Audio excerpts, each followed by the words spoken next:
Hello guys, तो आज हम बात करने वाले हैं इंजीनियरिंग केमिस्ट्री के एक चैप्टर के बारे में जिसका नाम है water analysis treatments and industrial applications. तो बेसिकली इस वीडियो में जो है हम बात करेंगे इस चैप्टर की जितनी भी थ्योरी है उसको पढ़ने की कोशिश करेंगे। बेसिकली इस वीडियो में जो है हम न्यूमेरिकल नहीं कर पा रहे होंगे, लेकिन जितनी कुछ थ्योरी है वो सारी हम इस वीडियो में 100% कवर करने की कोशिश करेंगे। तो बिना किसी देरी के शुरू करते हैं। मेरा नाम है शिवम और आप देख रहे हैं एसआर इंजीनियर्स हेल्पर।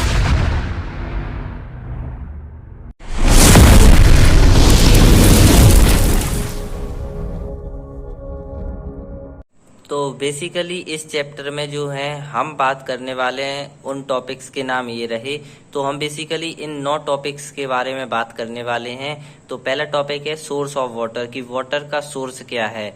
और सेकंड है इम्प्योरिटीज, इम्प्योरिटीज की पानी में जो इम्प्योरिटीज होती हैं वो कौन कौन सी होती हैं। Third one is hard water और सॉफ्ट वाटर में differences. Fourth one is hardness of water क्या होती है और उसके कितने टाइप्स होते हैं। उसके बाद हम बात कर रहे होंगे कि डिग्री ऑफ हार्डनेस क्या होती है और जो हार्डनेस की यूनिट्स हैं वो क्या क्या होती हैं। उसके बाद हम बात कर रहे होंगे कि पानी की जो हार्डनेस रहती है उसे पता करने की ईडीटीए मेथड को पढ़ रहे होंगे। और लास्ट में हम बात करेंगे कि एल्कालिटी ऑफ वाटर क्या होता है।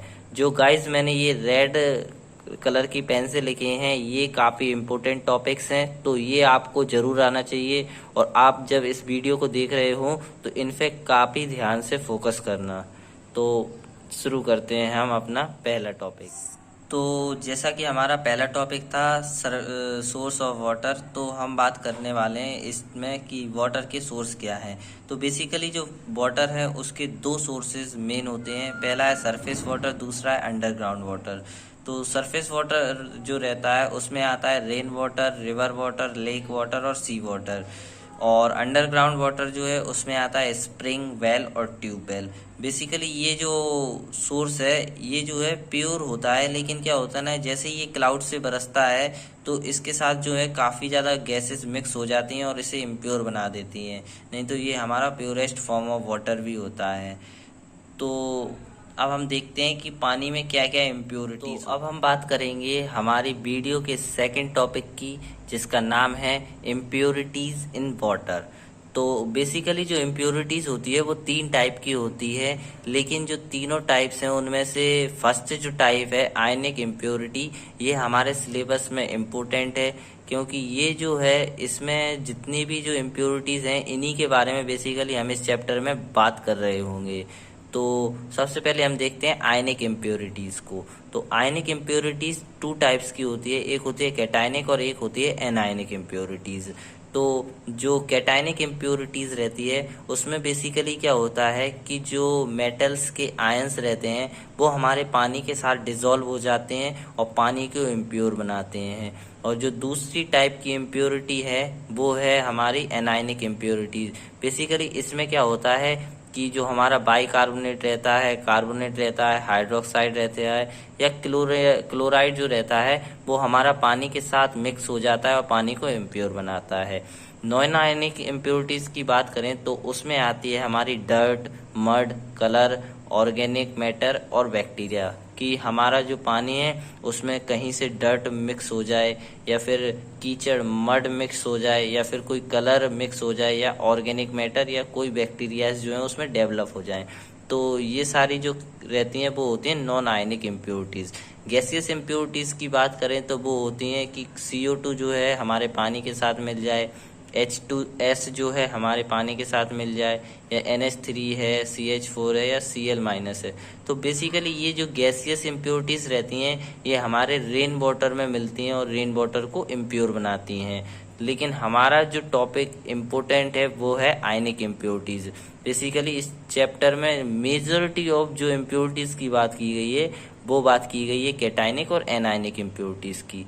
तो हम आगे बढ़ते हैं। तो अब हम बात करेंगे हार्ड वाटर और सॉफ्ट वाटर के बारे में, कि हार्ड वाटर क्या होता है और सॉफ्ट वाटर क्या होता है। तो जो हार्ड वाटर रहता है वो बेसिकली पानी होता है जिसमें जो कैल्शियम और मैग्नीशियम के जो सॉल्ट्स हैं ना वो डिसॉल्व रहते हैं। और जो हमारा सॉफ्ट वाटर रहता है उसमें ये डिजॉल्व नहीं रहते हैं। और ये जो अपना हार्ड वाटर जो रहता है वो बेसिकली जब सोप के साथ इंटरेक्ट करता है तो वो लेदर फॉर्म नहीं करता है, मतलब कि वो जो है झाग नहीं बनाता है। और जो हमारा सॉफ्ट वाटर है जब भी वो सोप सॉल्यूशन के साथ रिएक्ट करता है तब वो जो है झाग बनाता है। तो ये बेसिकली दो बेसिक से डिफरेंस है सॉफ्ट वाटर और हार्ड वाटर में, तो जो हमने देखी। अब हम बात करेंगे आगे हार्डनेस ऑफ वाटर। अब हम बात करेंगे कि हार्डनेस ऑफ वाटर क्या होती है। तो जो हार्डनेस ऑफ वाटर जो रहती है वो होती है soap consuming power of water, कि वाटर की सोप को कंज्यूम करने की पावर, या हम कह सकते हैं कि जो पानी में लेदर का प्रिवेंट रोके, मतलब कि झाग बनने से रोके, उस पावर को भी हम कह सकते हैं कि वो क्या होती है, हार्डनेस ऑफ वाटर होती है। तो जो हार्डनेस ऑफ वाटर रहती है बेसिकली वो दो टाइप्स की होती है, एक होती है टेम्परेरी हार्डनेस, दूसरी होती है परमानेंट हार्डनेस। टेम्परेरी हार्डनेस को हम कार्बोनेटेड हार्डनेस भी कहते हैं और परमानेंट हार्डनेस जो है उसे हम नॉन कार्बोनेटेड हार्डनेस भी कहते हैं। तो बेसिकली जैसे कि इसका नाम है कार्बोनेट, कार्बोनेट्स जो होते हैं वो क्या होते हैं, CO3 2-, या फिर हम बाइकार्बोनेट्स को भी इसमें मिला सकते हैं, SCO3-। तो बेसिकली इनकी वजह से जो हार्डनेस होती है उसे हम कहते हैं टेम्परेरी हार्डनेस या कार्बोनेट हार्डनेस। और इनके अलावा जो भी हार्डनेस होती है उसे हम क्या कहते हैं, परमानेंट हार्डनेस या नॉन कार्बोनेटेड हार्डनेस। तो हम देखते हैं कि टेम्परेरी हार्डनेस क्या होती है, उसके बारे में पढ़ेंगे। तो टेम्परेरी हार्डनेस जो रहती है बेसिकली क्या होती है, जो मैंने आपको पहले बताया वही इसमें लिखा हुआ है कि it is caused by the presence of dissolved bicarbonate of calcium, magnesium and other heavy metals. तो बेसिकली ये जो हार्डनेस रहती है वो किसकी वजह से होती है, कैल्शियम और मैग्नीशियम और अदर हैवी मेटल्स हैं उनकी बाइकार्बोनेट्स, या आप इसमें कार्बोनेट्स भी जोड़ सकते हैं। तो इन दोनों की वजह से जो हार्डनेस होती है उसे हम क्या कहते हैं, टेम्परेरी हार्डनेस। बेसिकली ये जो हार्डनेस रहती है उसे हम जो है बॉइलिंग करके पानी को हटा सकते हैं, तो ये जो हार्डनेस है हट जाती है। तो इसमें जो दो रिएक्शंस है वो काफ़ी ज़्यादा इम्पोर्टेंट्स हैं, उन्हें हम देख लेते हैं। तो पहली रिएक्शन है वो है कि कैल्शियम बाइकार्बोनेट। तो बेसिकली हम बात कर रहे थे ये दोनों जो रिएक्शंस होंगी वो होंगी हमारी हीट से रिलेटेड, कि अगर हम इन्हें हीट करते हैं तो क्या होता है। तो बेसिकली क्या हुआ है, ये जो लिखा हुआ है वो है कैल्शियम बाइकार्बोनेट। तो कैल्शियम बाइकार्बोनेट हम बात करे थे टेम्परेरी हार्डनेस की। अब हम रिएक्शन याद कैसे करेंगे, तो रिएक्शंस को याद करने का सिंपल तरीका ये है कि हम पढ़ रहे थे टेम्परेरी हार्डनेस। तो टेम्परेरी हार्डनेस किसकी वजह से होती है, बाइकार्बोनेट्स की वजह से होती है। तो बाइकार्बोनेट्स ऑफ कैल्शियम और मैग्नीशियम की वजह से होती है। तो हम इसे क्या कह रहे हैं, बाइकार्बोनेट ऑफ कैल्शियम और मैग्नीशियम। तो इसको हम ऐसे लिखते हैं। जब हम इसे हीट करते हैं तो क्या होता है कि ये इस 3 पार्ट्स में टूट जाता है, कैल्शियम कार्बोनेट में और पानी में, H2O और CO2 में। तो क्या होता है कि जो हमारा कैल्शियम कार्बोनेट रहता है वो एक PPT बना लेता है और जो सॉल्यूशन रहता है उसके नीचे जम जाता है। ऐसे ही जो है सेकेंड रिएक्शन लिखी हुई है, सेकेंड रिएक्शंस में क्या लेते हैं हम कि मैग्नीशियम बाइकार्बोनेट को लेते हैं। तो ये धोखे से कार्बोनेट लिख गया, ये बाइकार्बोनेट है, ठीक है। तो हम मैग्नीशियम बाइकार्बोनेट लेते हैं, उसे भी जब हम हीट करते हैं तो वो क्या बनाता है, मैग्नीशियम हाइड्रोक्साइड में टूट जाता है जो कि PPT बना लेता है और 2 कार्बन में टूट जाता है, कार्बन डाइऑक्साइड्स। अब हम बात करने वाले हैं परमानेंट हार्डनेस की। तो परमानेंट हार्डनेस जो है बेसिकली होती है presence of chloride sulphates of calcium और मैग्नीशियम। तो ये क्या होता है, क्लोराइड सल्फेट्स ऑफ कैल्शियम और मैग्नीशियम। तो ये जो है क्लोराइड है और ये है कैल्शियम, तो इसे हम क्या कहेंगे, कैल्शियम क्लोराइड बन गया। तो ये इसे हम कह सकते हैं क्लोराइड ऑफ कैल्शियम। ऐसे ही अगर मैं सल्फेट ऑफ मैग्नीशियम बनाना चाहूँ तो वो क्या होती है, मैग्नीशियम और सल्फेट। तो इस तरीके से जो कंपाउंड्स रहते हैं वो सारे जो है हमारे परमानेंट हार्डनेस के अंदर आते हैं। तो बेसिकली ये वाली जो हार्डनेस है इसे रिमूव करने के लिए हमें स्पेशल मेथड्स की ज़रूरत पड़ती है, और ये जो स्पेशल मेथड्स हैं वो हम अपने नेक्स्ट चैप्टर में पढ़ेंगे।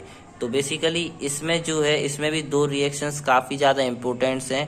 वो रिएक्शंस इस टाइप से हैं। जो पहली रिएक्शन है वो है हमारी, बेसिकली ये दो रिएक्शन हैं वो हमारी सोप के साथ होंगी हार्डनेस की। तो बेसिकली हमें पता ही है कि जो सोप और हार्डनेस जो है वो आपस में मिलके इंटरेक्ट करके क्या करती है, एक पीपीटी बना लेती है। तो वही होगा इन रिएक्शन में। तो आपको ये याद रखना होगा कि ये क्या है, हमारा सोडियम सोप है C17H35COONA प्लस CaCl2। ये क्या है, हमारी हार्डनेस। तो जब हार्डनेस हमारी सोप के साथ रिएक्ट करती है तो वो कुछ ऐसा सा कंपाउंड बनाती है जिसको हम क्या कहते हैं, कैल्शियम स्टीरेट। ये होता है C17H35COO का होल ट्वाइस Ca, और ये साथ में जो है NaCl भी बनाती है। ये जो है एक इंसॉल्युबल रहता है और ये क्या करता है, पानी के अंदर एक पीपीटी फॉर्म कर लेता है। ठीक है। और ऐसी जो सेकंड रिएक्शन है वो हमारी हो रही है मैग्नीशियम सल्फेट के साथ में। तो ये रिएक्शन भी बिल्कुल सेम ही चलेगी। इसमें भी जो कंपाउंड बनेगा वो हमारा मैग्नीशियम के साथ बनेगा और ये भी जो है एक इंसॉल्युबल रहता है और इसे हम क्या कहेंगे, मैग्नीशियम स्टीरेट। और साथ में ये जो है ये भी एक सॉल्ट को रिलीज करेगा जो कि है Na2SO4। ठीक है। तो अब हम आगे बढ़ते हैं। अब हम बात करने वाले हैं डिग्री ऑफ हार्डनेस की, कि डिग्री ऑफ हार्डनेस क्या होता है। तो डिग्री ऑफ हार्डनेस बेसिकली कुछ नहीं, इसमें क्या होता है कि हम जो हार्डनेस रहते हैं उसे हम कैल्शियम कार्बोनेट के इक्विवेलेंट्स में डिनोट करते हैं। तो उसी को हम क्या कहते हैं, डिग्री ऑफ हार्डनेस। लेकिन हम ऐसा करते क्यों हैं, तो उसके जो है 3 मेन रीज़न हैं। तो वो 3 मेन रीज़न ये लिखे हुए हैं कि पहला तो जो है इसका कैल्शियम कार्बोनेट रहता है, उसका मॉलिक्यूलर वेट जो रहता है काफ़ी सही रहता है। ये जो होता है मॉलिक्यूलर वेट वो होता है 100 कैल्शियम कार्बोनेट का। तो इसका 100 होने से फ़ायदा क्या है, ये जो है इसका मॉलिक्यूलर वेट 100 होने से फ़ायदा ये है कि इसकी जो कैलकुलेशन है वो हमें इजी हो जाती है, क्योंकि 100 के साथ में जो है हम काफ़ी ज़्यादा फेवर में रहते हैं और हम ये कह सकते हैं कि इससे जो है हम काफ़ी ज़्यादा अच्छे से सॉल्व कर सकते हैं। तो और जो सेकंड रीज़न है वो है हमारा कि ये जो है most insoluble salt of water है, इस कारण हम कैल्शियम कार्बोनेट को यूज़ करते हैं। और जो तीसरा है वो रीज़न क्या है हमारा कि कैल्शियम कार्बोनेट जो रहता है वो सेम अमाउंट ऑफ सोप को कंज्यूम करता है जितना कि हार्डनेस प्रोड्यूसिंग सब्सटेंस करते हैं। इस कारण जो है हम इसे इक्विवेलेंट ऑफ कैल्शियम कार्बोनेट में भी दिखाते हैं हार्डनेस। तो गाइस अब हम बात करने वाले हैं यूनिट ऑफ हार्डनेस। तो बेसिकली ये जो है काफ़ी इम्पोर्टेंट टॉपिक है, तो इसको केयरफुली पढ़ना। तो सबसे पहली जो यूनिट है वो हमारी है पार्ट्स पर मिलियन। तो जैसा कि इसका नाम है पार्ट्स पर मिलियन, मतलब कि कोई भी चीज़ का एक पार्ट प्रेजेंट होगा पर मिलियन में। तो इधर हम बात किसकी कर रहे हैं, हार्डनेस की और वाटर की। तो बेसिकली जो हार्डनेस का एक पार्ट प्रेजेंट होगा 1 मिलियन पार्ट्स ऑफ वाटर में। तो वही जो है हमने इधर लिखा हुआ है कि एक 1 part of calcium carbonate equivalent hardness present in 10⁶ part of water. मतलब कि एक part calcium carbonate equivalent hardness का प्रेजेंट है 10⁶ कितना होता है, 1 million. 1 million part of water. ये जो यूनिट रहती है वो इसमें हम ज़्यादातर जो न्यूमेरिकल्स हैं उनको जो है इसी में लिखते हैं। और जो सेकंड इम्पोर्टेंट यूनिट है वो है हमारी मिलीग्राम पर लीटर। ये दोनों जो यूनिट हैं वो काफ़ी सिमिलर हैं और हम इन्हें ये भी कह सकते हैं कि ये इक्वली भी हैं। तो जो मिलीग्राम पर लीटर की एक डेफिनेशन तो हम ये लिख सकते हैं जो हमने पार्ट्स पर मिलियन की लिखी है, और अब अगर हम इसके नाम से जाना चाहें तो हम नाम से भी हम डेफिनेशन बना सकते हैं, जो कि क्या बन सकती है हमारी, कि इसका नाम क्या है, मिलीग्राम पर लीटर। मतलब कि कोई भी चीज़ मिलीग्राम और जो क्वांटिटी है हमारी उसमें प्रेजेंट है। तो हम कह सकते हैं कि 1 milligram of hardness is present in 1 litre of water. तो हम क्या कह सकते हैं कि 1 milligram of calcium carbonate equivalent hardness present in 1 litre of water. इस तरीके से जो है दोनों यूनिट हैं, इन दोनों यूनिट्स को जो है हम इक्वल भी कहते हैं। तो हम ये कह सकते हैं कि ppm जो है वो मिलीग्राम पर लीटर के बराबर है। ये जो लाइन है वो काफ़ी इम्पोर्टेंट लाइन है। ठीक है। तो अब हम बात करने वाले हैं जो बची हुई 2 यूनिट्स हैं उनके बारे में। तो जो बची हुई 2 यूनिट्स हैं उसमें से पहली आती है डिग्री फ्रेंच। तो ये जो यूनिट है डिग्री फ्रेंच, इसकी डेफिनेशन होती है कि 1 part of calcium carbonate equivalent hardness present in 10⁵ parts of water. तो बेसिकली इसे याद रखने का तरीका ये है कि जो भी हमने अभी ऊपर पढ़ा पार्ट्स पर मिलियन जो है उसकी जो यूनिट्स होती हैं तो उसमें क्या आता है बर मिलियन। तो हम क्या कर सकते हैं इसमें जो है एक पावर कम कर देंगे, उधर 10⁶ था तो इधर हमने क्या कर दिया 10⁵। ठीक है, इसे हम याद रखने की ट्रिक है, ऐसा कोई रूल नहीं है। अगर हम चौथी यूनिट की बात करें तो वो क्या है हमारी डिग्री क्लार्क। तो जो डिग्री क्लार्क है वो है हमारी, वो क्या होती है 1 part of calcium carbonate equivalent hardness present in 70,000 parts of water. ठीक है, तो बेसिकली ये जो है हमारी 4 यूनिट्स थी जिनको हमने देखा, और इनके पीछे जो है एक रिलेशंस भी है जिसको काफ़ी ज़्यादा एग्जाम में पूछा जाता है, जो कि है हमारा कि 1 ppm जो है वो इक्वल होता है 1 मिलीग्राम पर लीटर जी। तो हमने पहले ही बता दिया है कि जो ppm रहता है और जो मिलीग्राम पर लीटर रहता है वो दोनों इक्वल रहती हैं, लेकिन ये दोनों जो है इक्वल होती हैं 0.1 डिग्री ऑफ फ़ारेनहाइट। क्योंकि इसकी बात करें तो ये कितना होता है 10⁶ में, और ये कितना होता है 10⁶ में ये भी होता है, और ये कितना रहता है 10⁵ रहता है। तो इस कारण जो है 1/10 लिख सकते थे अपन इसे, लेकिन जो है हम इसे 0.1 डिग्री फ्रेंच भी कह सकते हैं। और ये हमारा कितना होता था 70,000।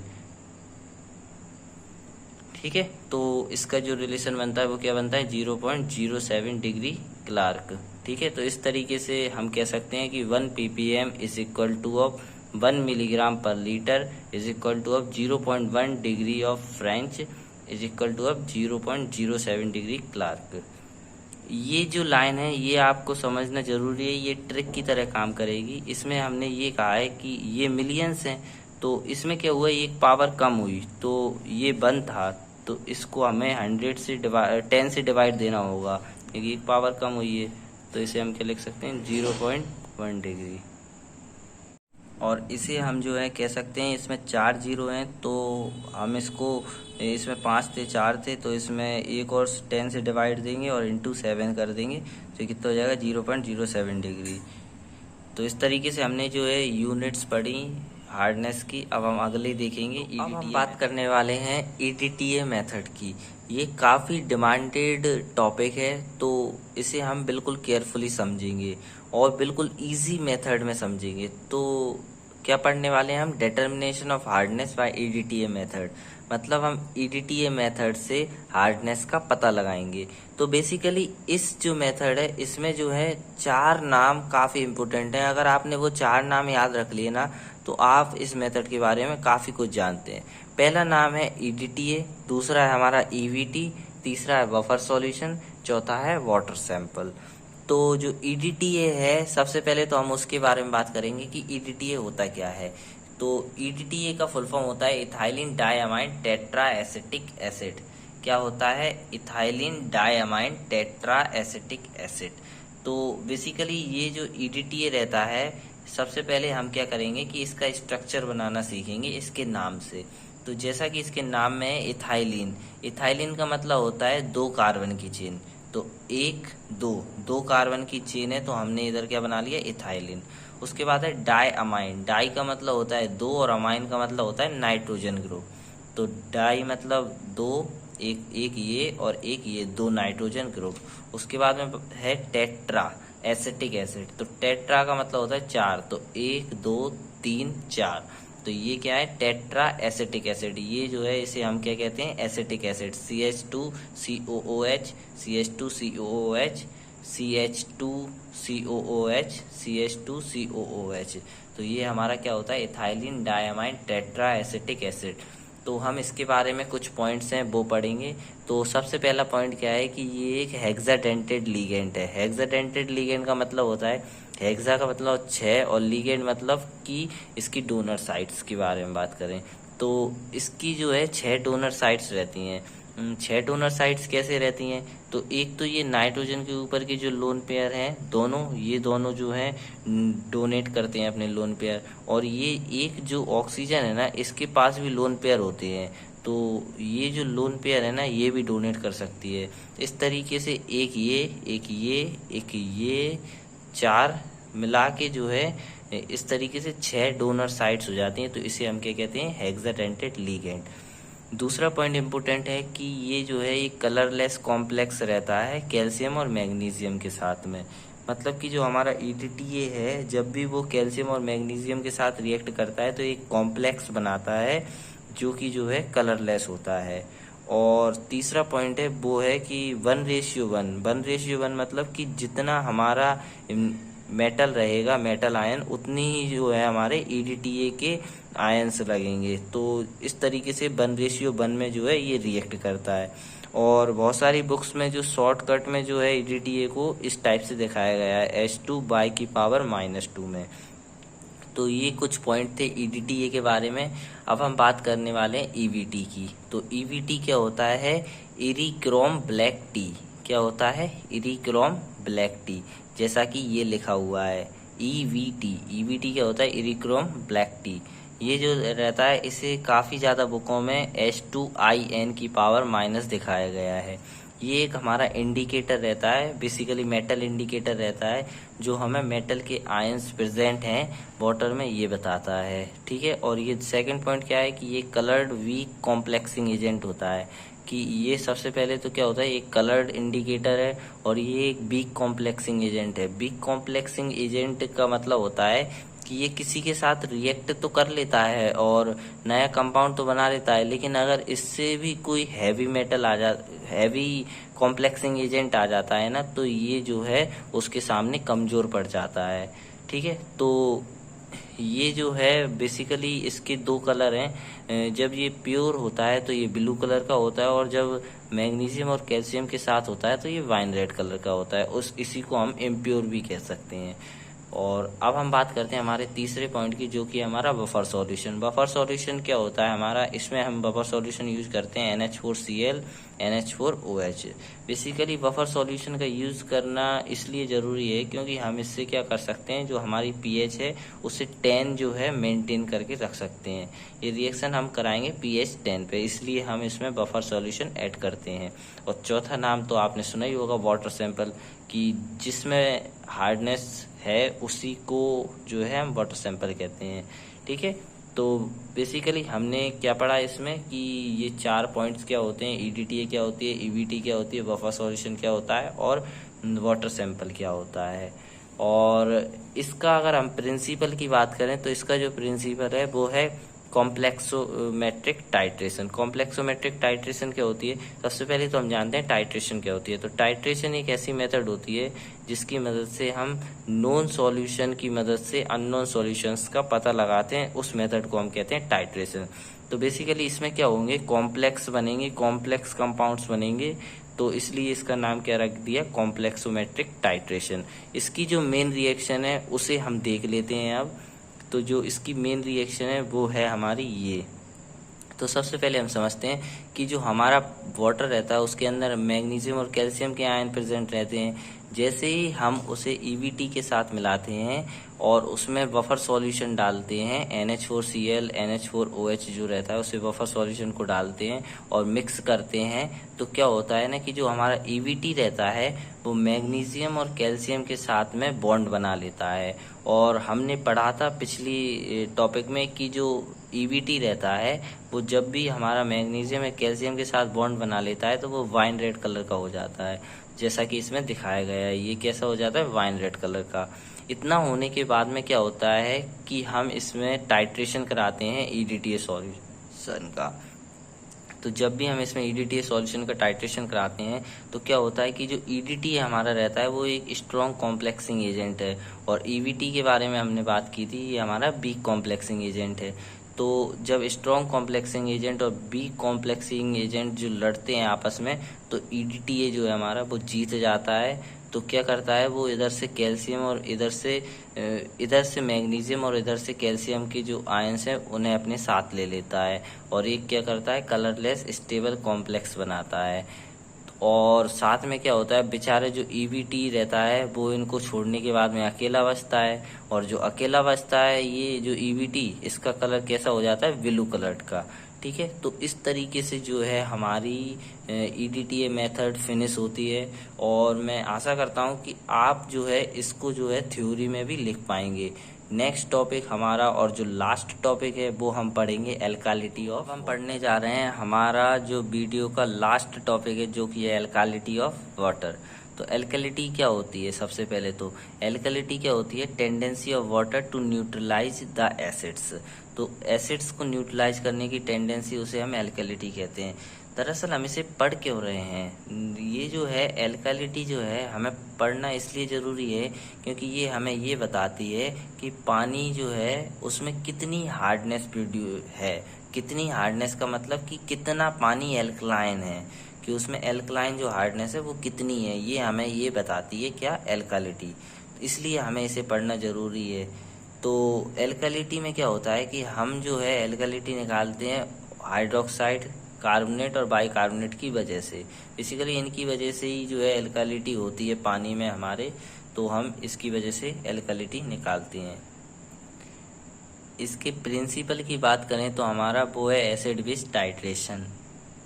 एसिड बेस टाइट्रेशन का मतलब कि टाइट्रेशन आ रहा है, मतलब कि किसी अननोन सॉल्यूशन को हम फाइंड करेंगे नॉन सॉल्यूशन की मदद से, लेकिन इसमें क्या होगा, एसिड और बेस होंगे जो हमारे नॉन और अननोन सॉल्यूशन होंगे।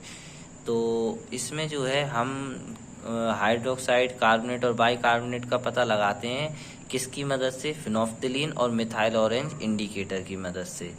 तो हम देखते हैं कि कैसे पता लगाते हैं। तो जो हमारा फिनोल्फ्थलीन और मिथाइल ऑरेंज रहता है, तो सबसे पहले हम बात करें हाइड्रोक्साइड की। तो हाइड्रोक्साइड जब वो एसिड्स के साथ रिएक्ट करता है तो वो H2O बनाता है, और कार्बोनेट एसिड के साथ रिएक्ट करता है तो वो बाइकार्बोनेट बनाता है, और जो हमारा बाइकार्बोनेट रहता है वो एसिड्स के साथ मिलकर क्या बनाता है, H2O और CO2 बनाता है।